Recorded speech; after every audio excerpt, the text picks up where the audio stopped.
Hello and welcome to the Game Theory Podcast Offseason Preview Series, where Bryce Simon and I dig deep into all of the big decisions that each NBA team has to make this upcoming summer. Today, we're talking about the Milwaukee Bucks, a team that we've held off on for a while. We've tried to wait as long as we can to see if there's any clarity on the Giannis situation. We ran out of time, to be honest with you. So we're going to talk about a few different scenarios, like what if Giannis says he wants to stay? What if he says he wants to go?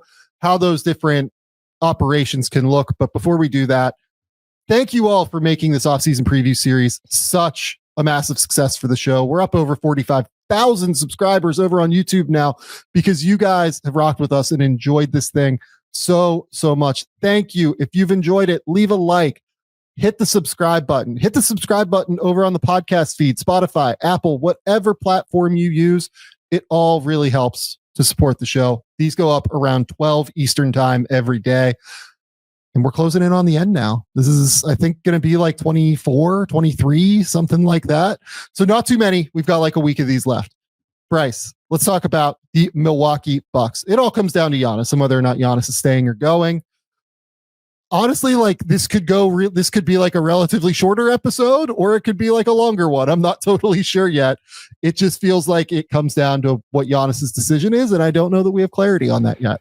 Yeah, I mean, it's fascinating to know. I mean, as soon as the Dame injury happened in the playoffs, I think everybody's mind went to the same place, right? Like Dame goes down with the unfortunate Achilles injury, and then you look at their kind of roster in terms of pending free agents, Gary Trent Jr., Taurean Prince, those guys were in the rotation. They were on 1-year vet mins. Brooke Lopez, all of a sudden kind of aging and an unrestricted free agent, no Dame. And it's like, well, what does this team do then? There's always been this hint of potential Giannis asking out, right? And it's like, this just made the most sense. This team is most likely not going to be very good in 25-26. We'll talk about the possibility of a gap year, kind of like what we talked about with the Boston Celtics in a little bit. I don't think they could be as good as the Celtics still would be in the scenario we laid out there.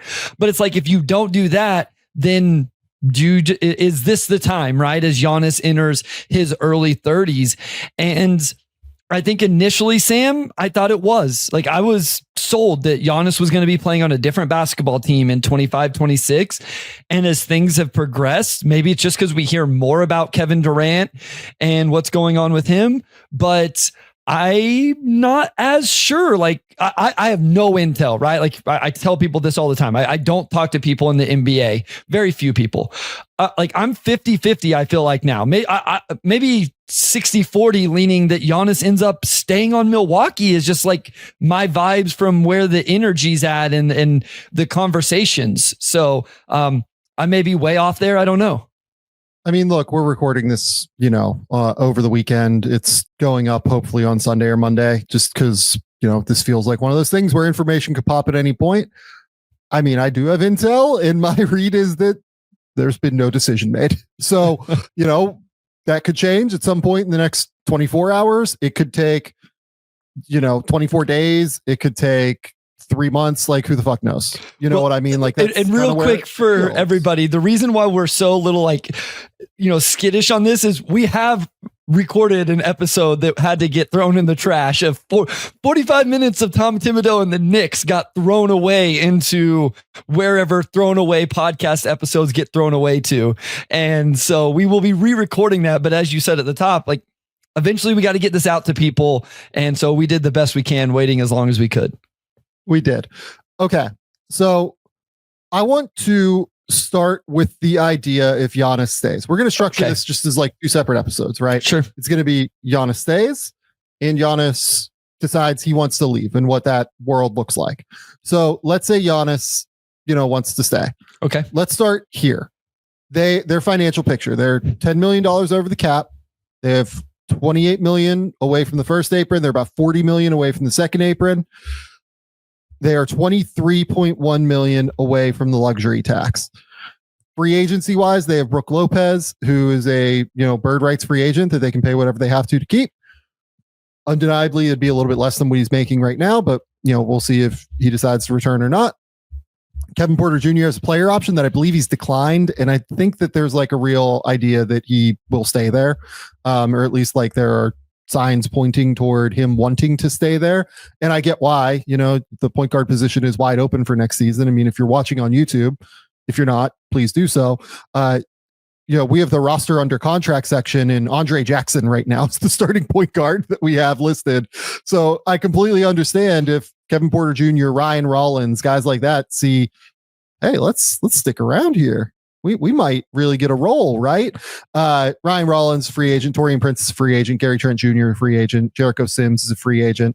The first three of those guys are non-Bird free agents. Jericho Sims, they do hold Bird rights over, so he could be a nice backup center option. They have pick number 47 in this class. They have $164 million guaranteed for 10 players, including the non-guarantees for AJ Green, Andre Jackson, Chris Livingston. Okay, so Damian Lillard is likely out for next season and certainly would not be as impactful as he typically would be, even if he returns at the end of the season, right?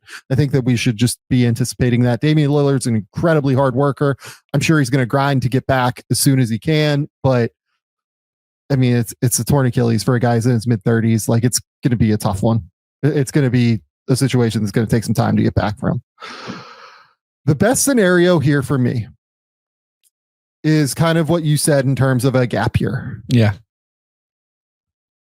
The reason for that is that I think that if they decided to go this route and they were able to get off of the Kyle Kuzma money, which might be more difficult than, hoped.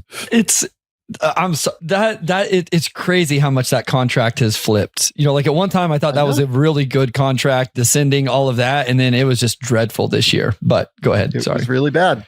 And I hope that they are able to kind of flip this and figure out a way to do it, but I'm not convinced. The other piece of this that's hard, in particular to, potentially trying to get off the Kuzma money, right? Outgoing draft picks. They have their 2025 first going to Brooklyn.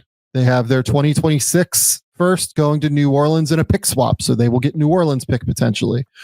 They have their 2027 first going to New Orleans or Atlanta, just straight up. They have their 2028 first being swapped to one of Portland, Washington, Brooklyn, Philadelphia, or Phoenix. And I can't remember where they are in the food chain there. We gotta put some limits on the swaps with multiple teams on top of swaps on other multiple. That stuff is a lot. That's harder than to keep track of first apron, second apron, like stuff. We gotta put some caps on those. Their 2029 first is going to either Portland or Washington. Their 2030 first is a pick swap to Portland, and then that is it in terms of first rounders. They also have their 2030, 2029, and 2028 and 2027 second round picks, all going out to teams Detroit, Oklahoma City, and Orlando. So this is, and like they only have one second round incoming next year's from Utah, but they have their 2026 second rounder going out to either Orlando or New York. So they have like precious little draft capital to be able to do anything with.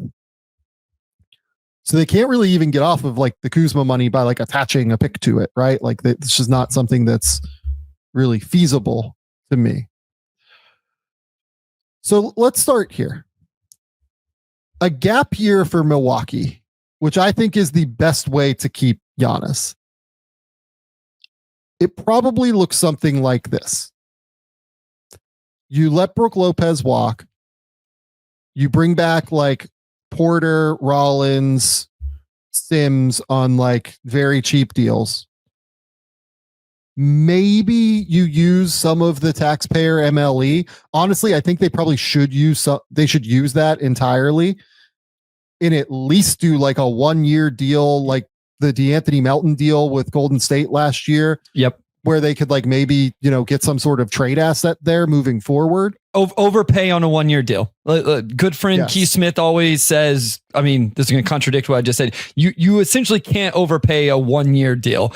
But give somebody that's going to get $8 million, give them $14 million, for 1 year. And I think we're probably going the same place with these short-term 1-year deal ideas in terms of what we see this plan being. So 1-year deal, overpaid, but at least give somebody to play with Giannis that is a quality basketball player. They have like 136 million guaranteed to Lillard, Giannis, and Kuzma in 2026-27. It drops to about 116 if it's just Lillard and Giannis. I think that what I would want them to do and focus on in this gap year, at some point in the next, let's call it 8 months until the trade deadline, right? I think that you basically just have to move Kuzma in whatever way you can. And that's probably waiting until the season and seeing if he can rehabilitate some of his like capital and some of his ability to play. Then I think you're looking at like potentially trying to move guys like Bobby Portis. I mean, Connaughton's probably not going to get you much at this point. I think you're trying to move Portis more than anyone in order to maybe try and recoup some of that draft capital, even just be it like a collection of second round picks at some point here. Yeah, I think I'm with you. I mean, in terms of the way I look at it is you don't want to, the gap year is not going to be as successful as Boston, right? Like we talked about where Boston could still be pretty good, just like starting with Jaylen Brown and Derek White and then the rest of that roster. I mean, you do have Giannis, who's a top 3 player in the NBA. So, but to me, and we talked about that, the silver lining in Boston, or I don't even know if it's a true silver lining, but you could give minutes to some of these young guys, right? Like now you can go play Andre Jackson Jr., consistent minutes and see, like, hopefully Doc will actually do it.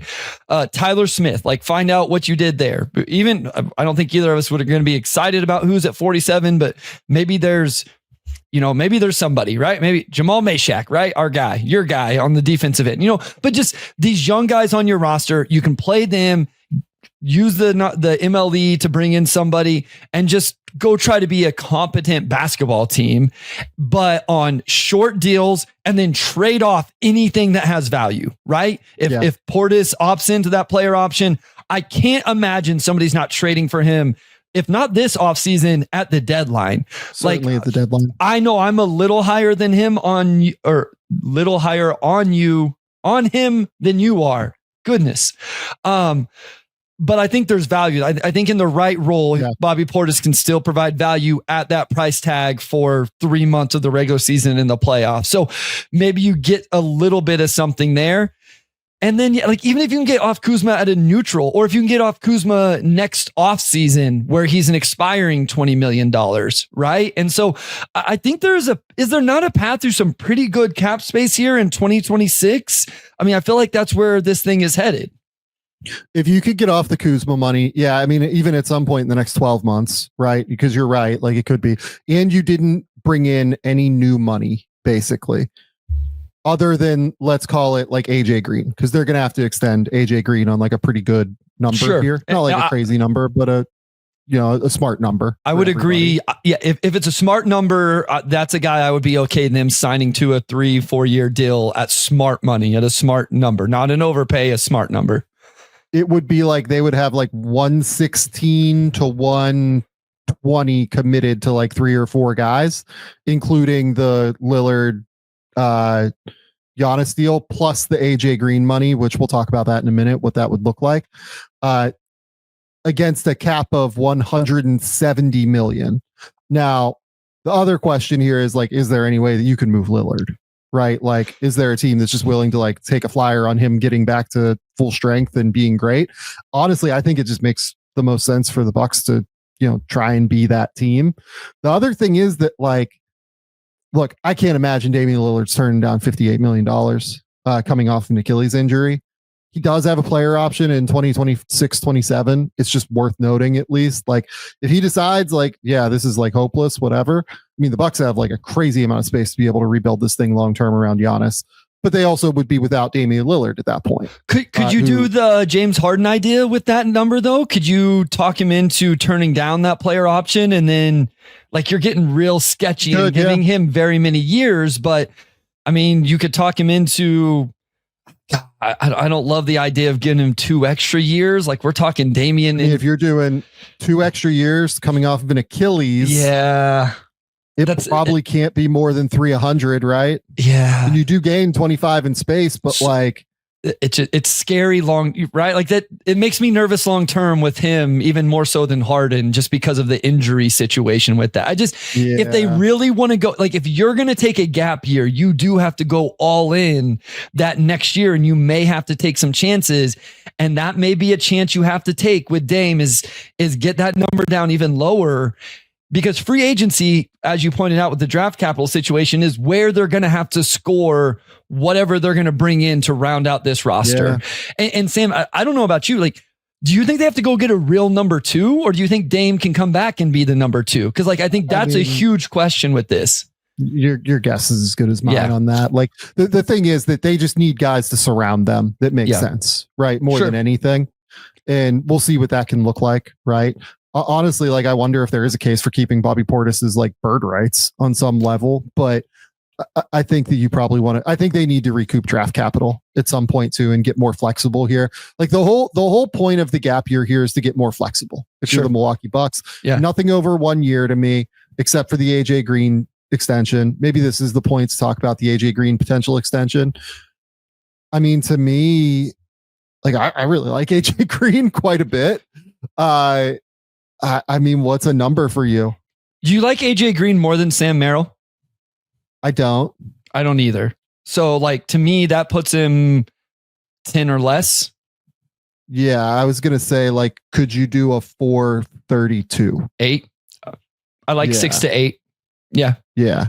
I like that. Could you do 4? Yeah. Like 435 or something on AJ Green.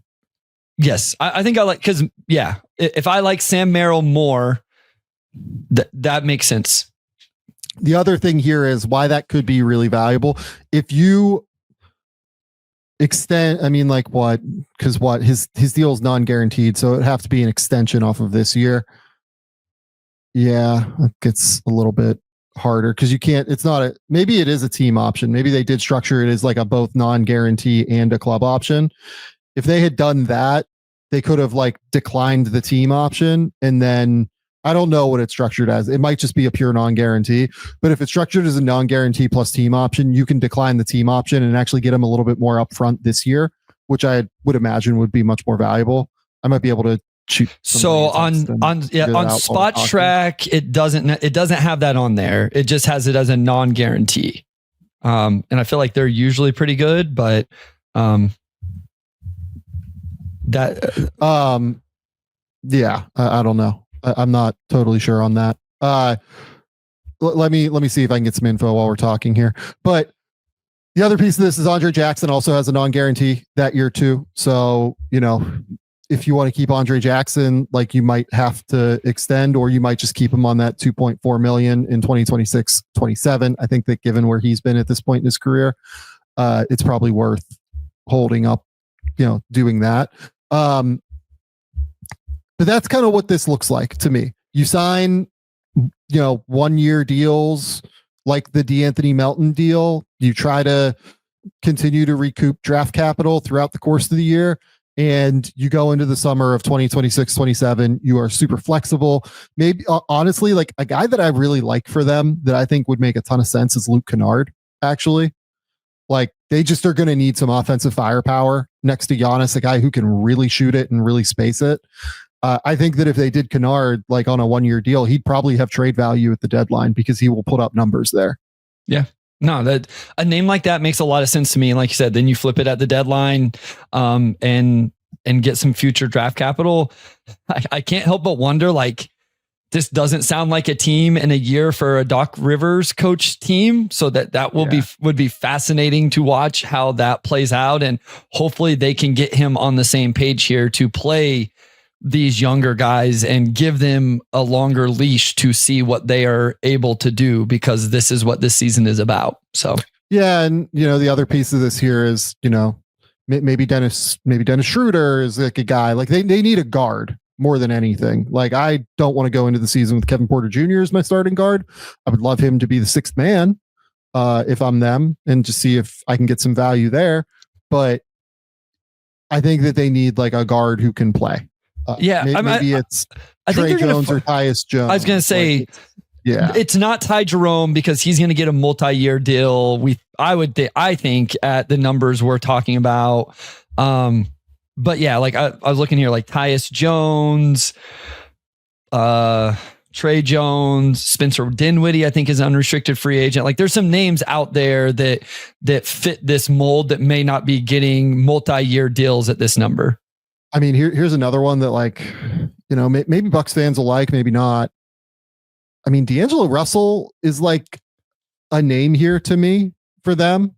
Like, again, he might get multi-years, but if I'm him, I might go, okay, if you're willing to give me like the full mid-level for this year and you're giving me the ball and I'm playing with Giannis, like that kind of feels like a good spot for D'Angelo Russell to me.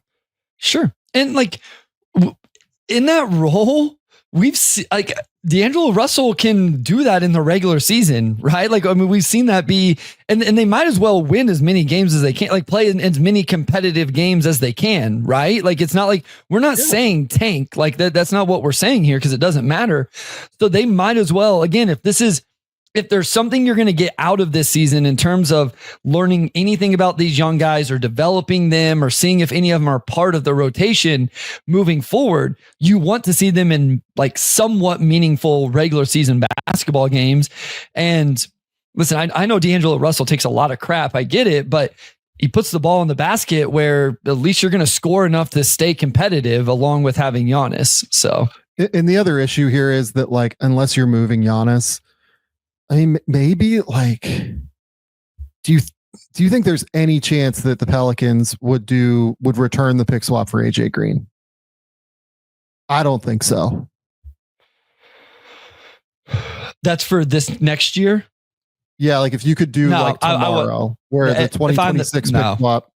Not what it sounds like the Pelicans' views are moving forward. And listen, like I do not.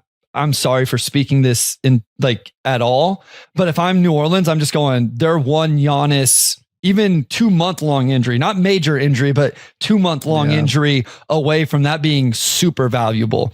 Well, there's no way. I guess it depends if the Pelicans think they're going to be good next year. It may be picking 6-5 or something, but yeah, I don't think I would do that if I'm the Pelicans. No.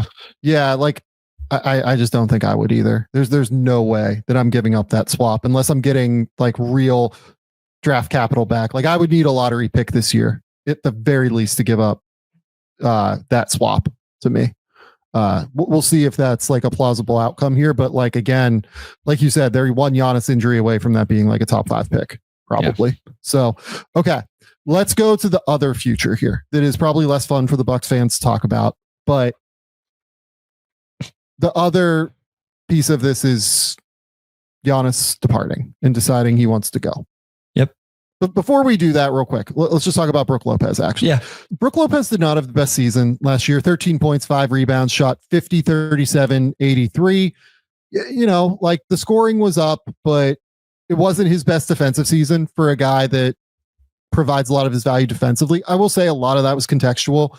It felt like the perimeter players had no idea how to play in the drop coverage schemes that Milwaukee had to play. Like, there were so many times where Brook would be like complaining afterward that they did not shade the player to the right direction. And, you know, it was just like, what are we doing here? Lots of palms up after the play was over from Brook Lopez this past season. Yeah. I think Brook can still play. I think he probably gets a multi-year deal somewhere, like a pretty solid multi-year deal somewhere. Given that it's multi-years, I just don't think it can be Milwaukee. Yeah, I mean, listen, there, I'll be honest. There were games where I was like, man, Lopez, I'm not sure. And he is a massive human that is going into age 37 season. So I think the impact is going to slow down. Just I'm fascinated to see if he ends up as what kind of role he ends up. Because like, I don't think he's go somewhere and play 30 plus minutes a night at this point in his career. Like, I wouldn't be signing him up for that if I was a team. the idea of him in a like center group where he can play 26 to 28. And then I have another center that I really like that can play 20 or whatever. And they complement each other well. I like that. And so I'm interested to see what is the value of that and, where does that end up being? But I don't think it's Milwaukee. I'm with you as well. Like, I think Brook Lopez is going to have plenty of suitors because of the archetype of big he is. I guess what limits it a little bit is he is a very much drop coverage big, right? He always has been, and it definitely is at this point in his career. And so you need to go to a team that is comfortable with that being their main defensive ball screen, coverage, not a team that wants to switch with their five or have that versatility. But again, that could look at who else they have on the roster at the five to be able to do that. Yeah, completely agree. Okay, so let's go to the world where Giannis departs, right? Look, I think that the Bucks are just taking whoever he wants to go, like not even who he wants to go to. They're taking whoever it is just for just about everything that they can give, right? And that's the reality. Now, here's what I want to say, though. Let's say Giannis rolls into this meeting on, at some point in the next month, whenever it is, right? Could have happened already. Who knows? By the time that this is out, like we have a couple day buffer. Who knows? There are like multiple processes still that have to happen before Giannis gets moved. Like if Giannis goes and meets with the front office and says like, I want to get traded, like ownership still has to clear that. The general manager still has to like go out and find the deal that makes sense for everybody. I would imagine that like when that guy, like when John Horst goes out and gets the deal, like he probably will go back to Giannis and be like, look, like this is the team you're going to. Is that better than like being here where you love it here and like getting a chance to like continue to be like a one player or a one franchise player, which is something that like I think Giannis has talked about, just like loving being like a Milwaukee Buck. Like I think that there are so many different points here still that are like off ramps, right?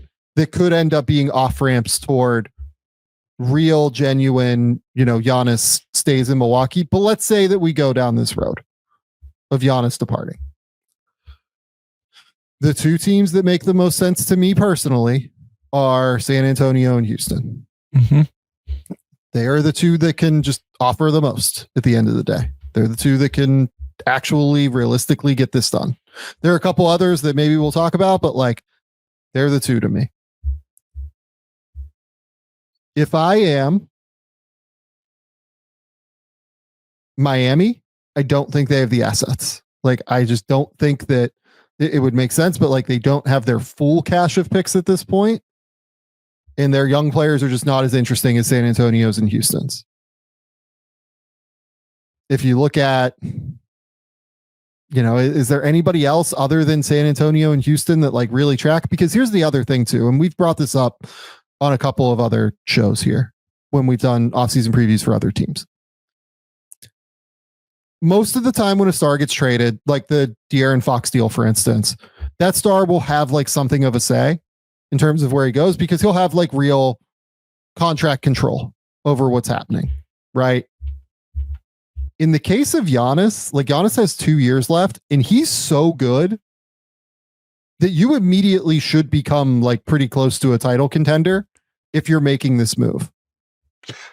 And if that's the case, like he's just not going to have say over where he goes. Like teams that are doing this are just going to be like, okay, we're opening up a 2-year window to win the title. And that's the reality. We'd love for him to stay longer, but it's going to be very similar like Cleveland trading for Donovan Mitchell, right? Where it was like, well, we're going to trade for Donovan Mitchell and we're going to try and convince him to stay at the end of the day. He's just so good that like, I think that they can try and control the process in whatever way they want, but like say he doesn't want to go to Houston and Houston offers the best deal.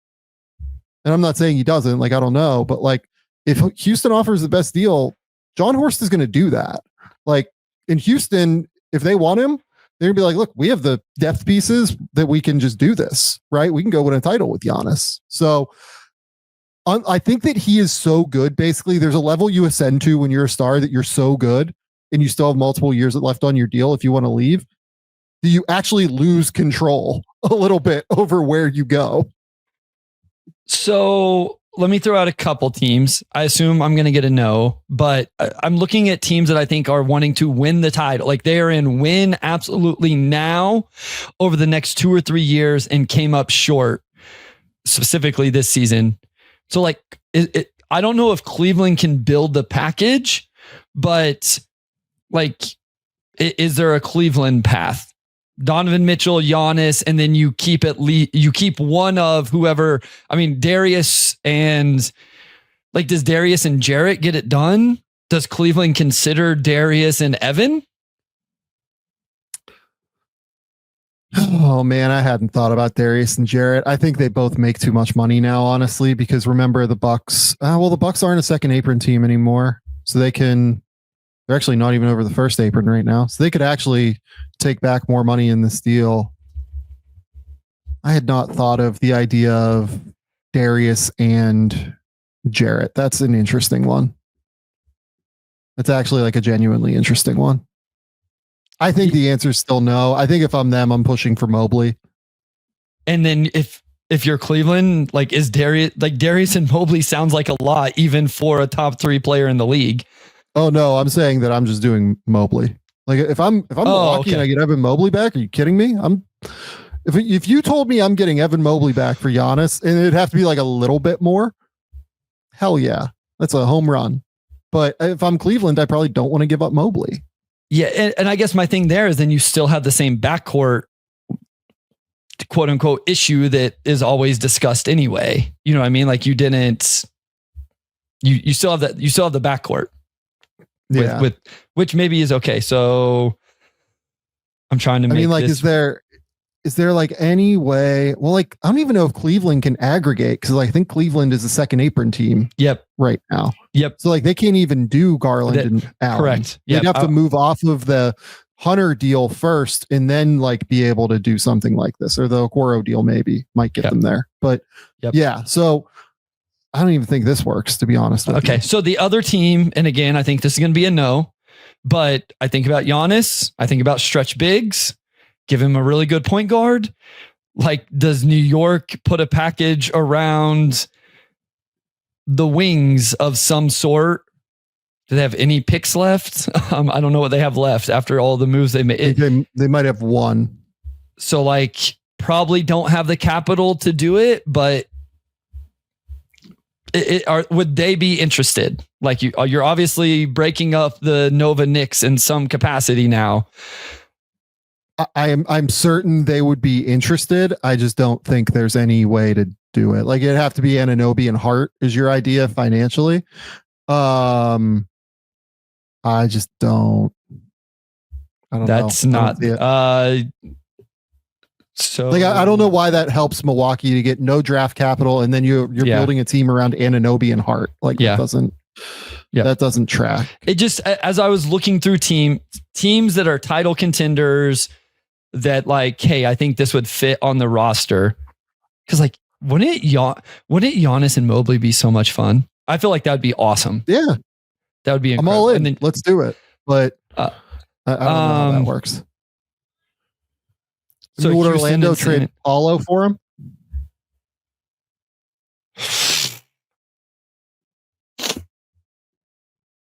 I mean, I think the answer is no to that for what it's worth, because they have 6 years of Paulo versus 2 for Giannis. And while that's an upgrade, is that the upgrade that takes you into contention over the next couple years?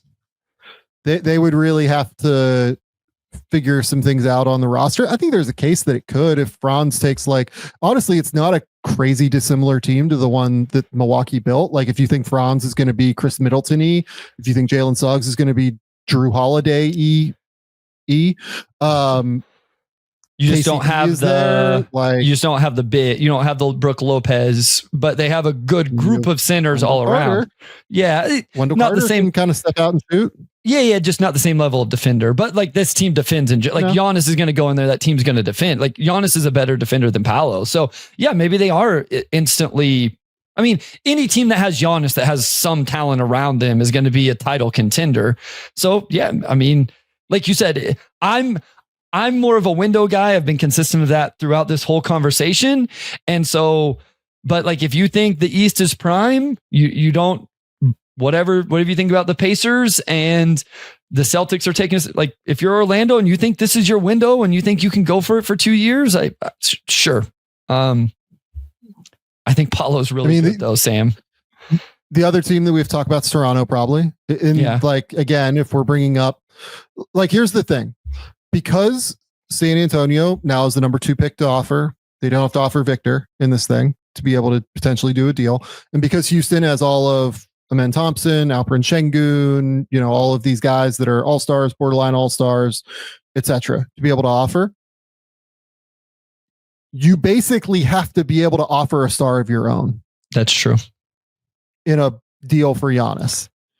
So like, it is, maybe the Bucks just think Franz is going to be a dude, but like, it's probably every pick that Orlando has. It's like Franz and, Anthony Black and every single draft pick that they have. And then you're just like, okay, we're building around Giannis and Paulo and Jalen Suggs, and maybe it's Suggs and Franz. Like, I'm just like throwing things out there. Sure. You know what I mean? Yep. Orlando theoretically could do something. I just am skeptical that this is a team that would do that. Yeah.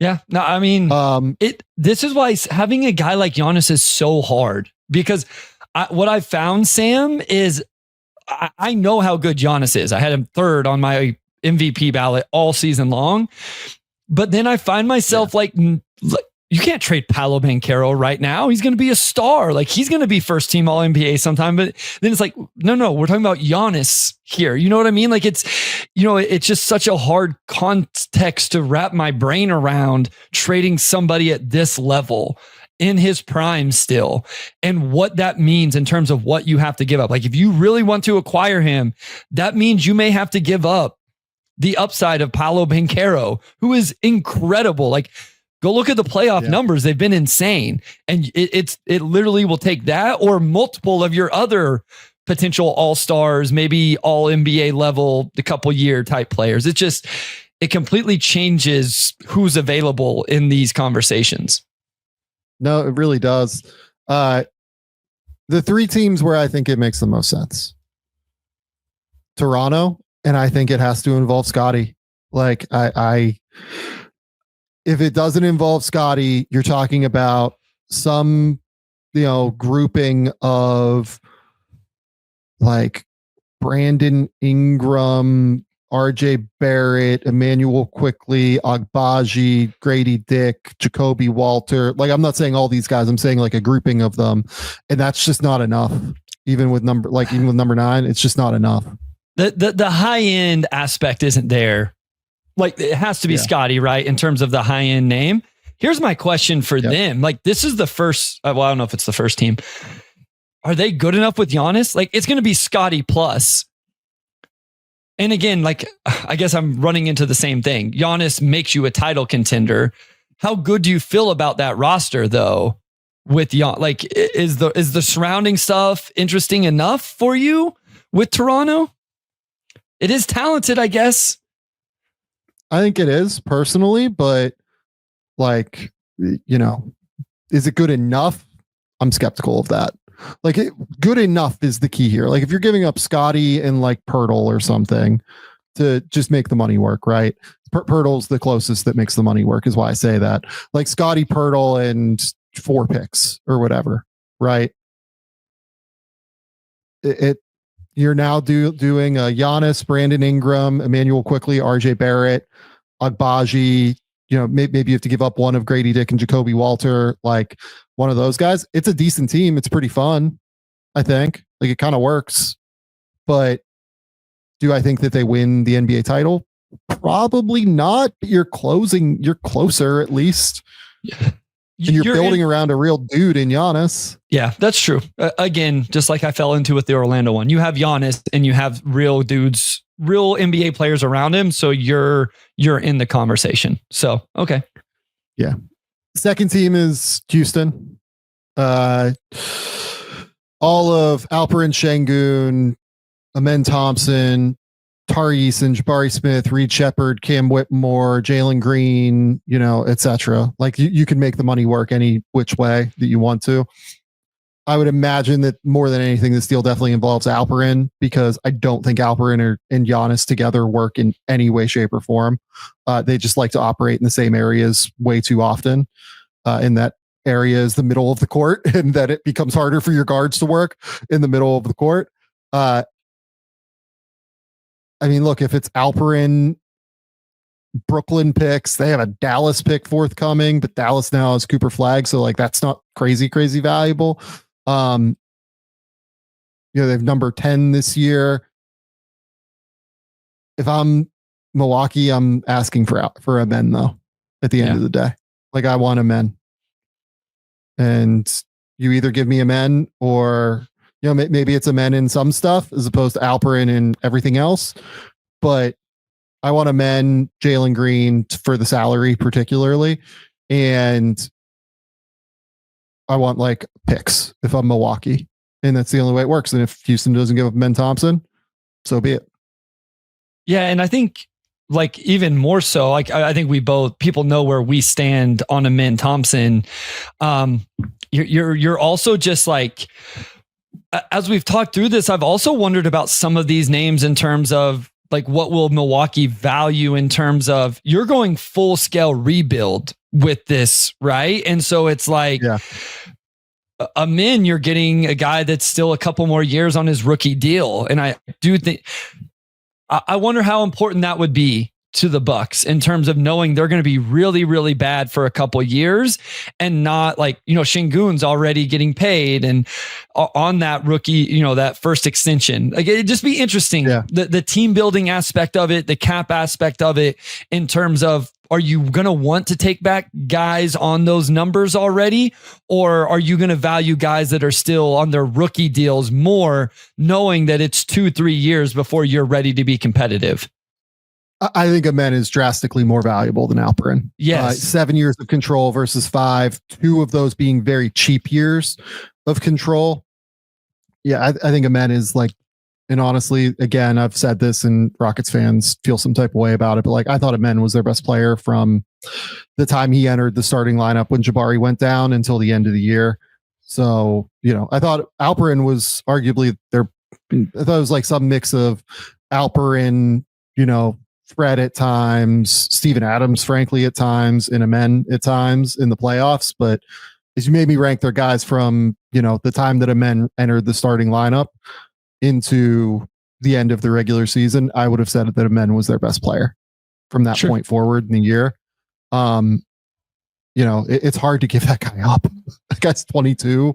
I mean, he is essentially like the best player in the back half of the year on a fucking 50-win team, guys. Like, it's a team. Like, it's not it's not like he was an all NBA caliber player yet, but I mean, he's a first team all defense guy that absolutely dominates the glass and is an unbelievable passer. He's a great transition player. Like, man, I mean, Amen Thompson is like a special cat, but that's why I'm asking for him. You know what I mean? Amen Thompson, from the time he entered the starting lineup, 16 points, 9 rebounds, 5 assists, 1.7 steals, 1.5 blocks, 56% from the field, and got to the line only 4 times a game. That's the next step for him. And he's going to get to the line a ton in the future, I think, as he starts to play more on the ball.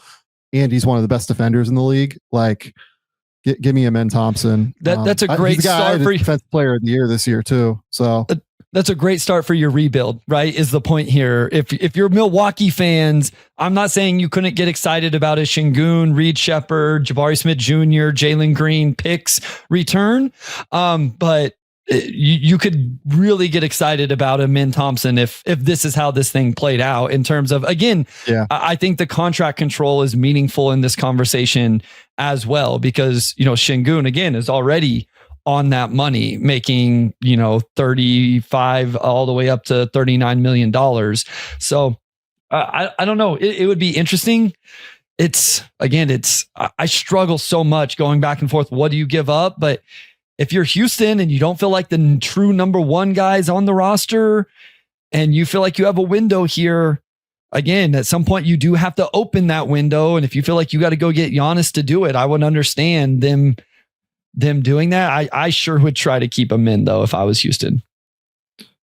And then in Milwaukee's case, with the Spurs, who are the final team that we'll talk about here, it's, some mix of Jeremy Sohan, Devin Vassell, Keldon Johnson, Steph Castle, number 2 pick, number 14 pick this year too, by the way. And they have they have a Atlanta pick swap, like they have a Minnesota pick in there. They have a Boston pick swap. Like they have so many different options here that they can throw in terms of picks as well for Giannis.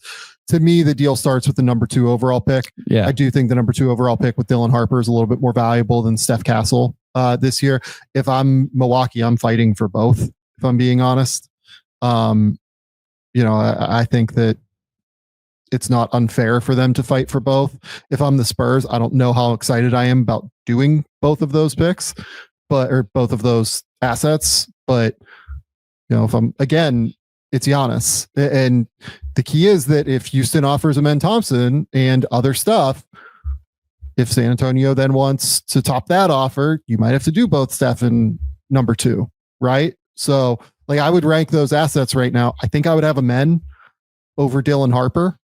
Is the top asset. Sure. And then I would have Dylan Harper, and then I would have Castle third. And I think Castle would be like clearly the third best of those 3 things. And I love Steph Castle. I had him number 3 last year. If I had to redo the draft, I'd have him at number 1. But I do think he's pretty clearly the third of those guys, even coming off the Rookie of the Year season. Yeah, I agree. I mean, I think for Milwaukee, if it's not the Amen thing and you truly want to go like young, Steph Castle just coming off his rookie season, Dylan Harper in this draft, I'd probably go ahead and push to get number 14 also. I don't know if San Antonio, maybe not. Maybe I'd want to spread out the picks. But yeah, starting with Dylan Harper and Steph Castle, even though that would be, I would want to start with those guys. Yeah. And for San Antonio, are you now have 3 dudes that can primary create offense. I think it's okay not having Castle to do. Bryce, who the fuck cares about the offense? Yeah. Who is scoring on Giannis and Victor Wembanyama on the interior? True. Fair.